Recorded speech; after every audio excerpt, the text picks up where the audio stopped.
אלוהים את העולם, עד כי נתן את בנו את יחידו, למען לא יאבד כל המאמין בו, כי מנחל חיי עולם. לפני 2000 שנה חי בארץ ישראל יהודי, שהטביע חותם בל יימחה על העולם כולו. דברי הטפתו העניקו תקווה לחייהם של מיליוני אנשים על פני כדור הארץ, מכל גזע, לשון ואומה. מי היה האיש ההוא? מדוע הוא נחשב בעיני רבים למנהיג הרוחני הדגול ביותר בהיסטוריה? מדוע משתנים חייהם של חסידיו? האומנם התגשמו בו רבות מנבואות התנ"ך, או שמא היה זה צירוף מקרים בלבד? הסרט ישוע מציג את סיפורה של דמות מיוחדת זו על פי עדותו המהימנה של לוקאס, רופא והיסטוריון בן המאה הראשונה.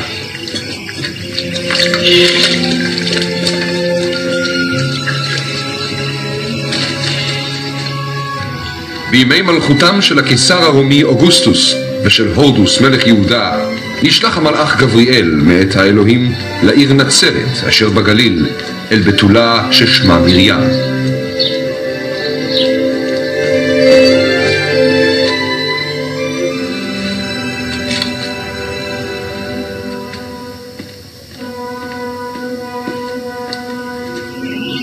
אל תפחדי מרים, כי מצאת חן לפני האלוהים, והינך הרה ויולדת בן, וקראת שמו ישוע. האומנם בן? אני בתולה. רוח הקודש תצלח עלייך, וגבורת עליון תצל עלי. על כן קדוש יקרא הילוד בן אלוהים. ואיש אחד, יוסף שמו, תושב העיר רמתיים, איש טוב וצדיק וחבר הסנהדרין, לא הסכים לתוכניתם ולמעשיהם. הוא בא אל פילטוס וביקש את גופת ישוע להניחה בקבר חצוב בסלע בטרם כניסת השבת.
אנא סלח לנו, אנו מחפשות את גופת אדוננו.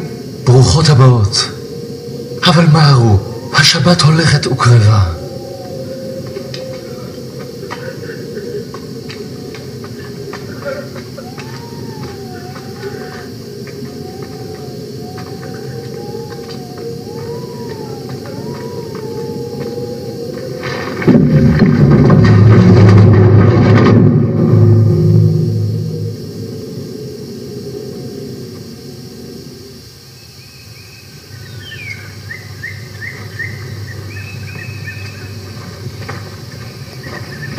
ממחרת השבת, בשעת בוקר מוקדמת, נשאו הנשים את הבשמים אשר הכינו, ובאו אל הקבר.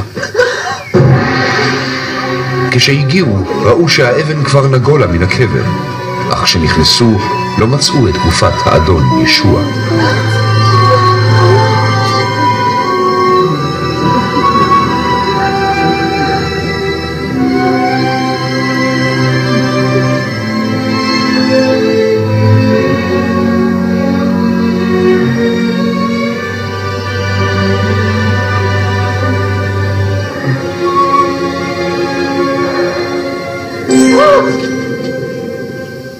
למה מחפשות אתן את החי בין המתים? הוא איננו פה, אלא קם לתחייה. זכור נא מה שאמר לכם עוד בהיותו בגליל, בן האדם צריך להימסר בידי אנשים חוטאים ולהיצלב, וביום השלישי לקום.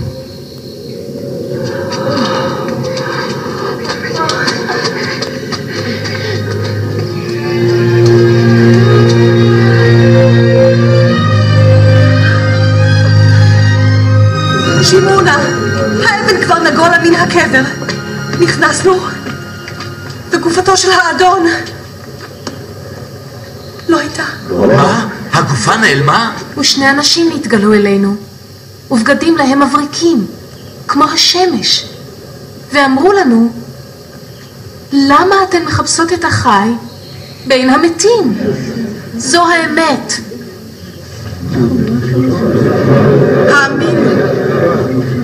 האמינו לנו. אמת הדבר. ראינו במו עינינו.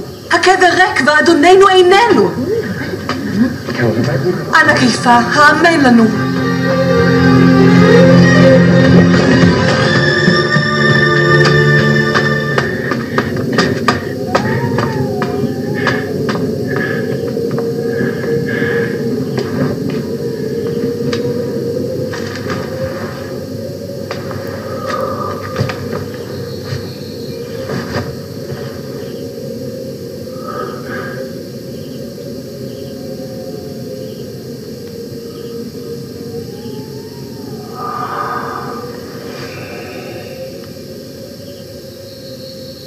ישוע נגלה לשניים מתלמידיו. הם שבו בהתרגשות אל האחרים. האדון אכן קם, ונגלה לפני שמעון. ולא הכרנו אותו. לא בדרך. עד אשר בצע את הלחם, ואז ידענו. באמאוס? הוא היה כל כך רחוק מפה?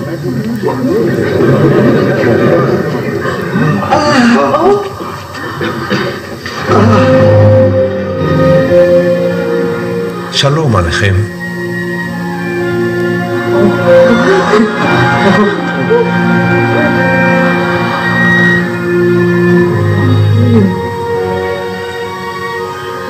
מדוע נחרדתם? ומדוע עולים ספקות בליבותיכם? ראו נא את ידיי ואת רגליי, ודעו היטב שאני הוא זה. מששוני וראו. הרי לרוח אין בשר ועצמות כמו שאתם רואים בי. אלה דבריי אשר דיברתי עליכם כשעוד הייתי איתכם. צריך שיתקיים כל הכתוב עליי בתורת משה ובנביאים וגם בתהילים, כי הרי כך כתוב. זה מה שכתוב, שהמשיח יסבול הרבה ויקום מן המתים ביום השלישי, ובשמו תוכרז תשובה מלאה וסליחת חטאים לכל הגויים, החל מירושלים. אתם עדים לדברים האלה. הנני שולח לכם את אשר הבטיח אבי, ואתם הישארו בעיר עד שתקבלו עוז ממרום.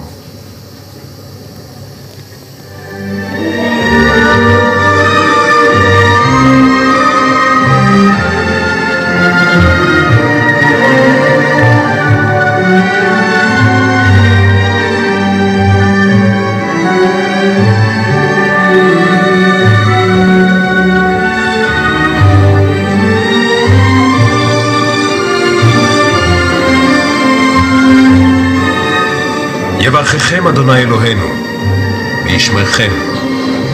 ניתנה לי כל הסמכות בשמיים ובארץ. על כן לכו ועשו את כל הגויים לתלמידים, הטבילו אותם בשם האב, הבן ורוח הקודש, ולמדו אותם לשמור את כל מה שציוויתי אתכם. הנה אני איתכם כל הימים עד קץ העולם.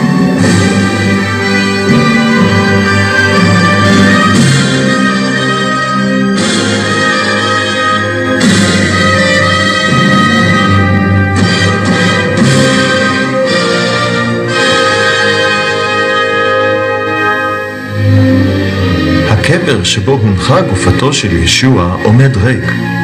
3 ימים לאחר צליבתו ישוע קם מן המתים. הוא חי, והוא חי גם בליבם ובחייהם של חסידיו. הוא רוצה לתת גם לך חיים חדשים. ישוע עצמו אמר, אני התחייה והחיים, המאמין בי יחיה גם אם ימות. כמעט 2000 שנה חלפו מאז קם ישוע לתחייה, אך השפעתו והשפעת תורתו נמשכות וניכרות ברחבי העולם כולו. הוא חי ופועל בחיי בני אדם גם היום. שליטים וממלכות קמו, שלטו ועברו מן העולם. מחוקקים, מדענים, הוגי דעות ואנשי דת היו ואינם עוד. אולם ישוע לא היה אדם רגיל. חייו התאפיינו באירועים על-טבעיים. בלידתו ובחייו, במותו ובתקומתו, התגשמו רבות מנבואות התנ"ך. ישוע נולד בדרך נס למרים הבתולה. הוא הטיף לקדושה וליראת אדוני, וגם חי כך הלכה למעשה, חיים קדושים וטהורים מחטא. הוא האדם היחיד שחי אי פעם ללא חטא. בגבורת רוח אלוהים חולל ישוע ניסים אדירים, אותות שהעידו על כך שאכן נשלח לעולם על ידי אלוהים האב. תורתו מיוחדת במינה. הוא מציע אהבה, מחילה ודרך חיים חדשה לכל מי שמקבל אותו כמושיע ופודה. בכל מקום אליו הגיע בשורתו, היא העניקה תקווה חדשה ומשמעות חדשה לחיים.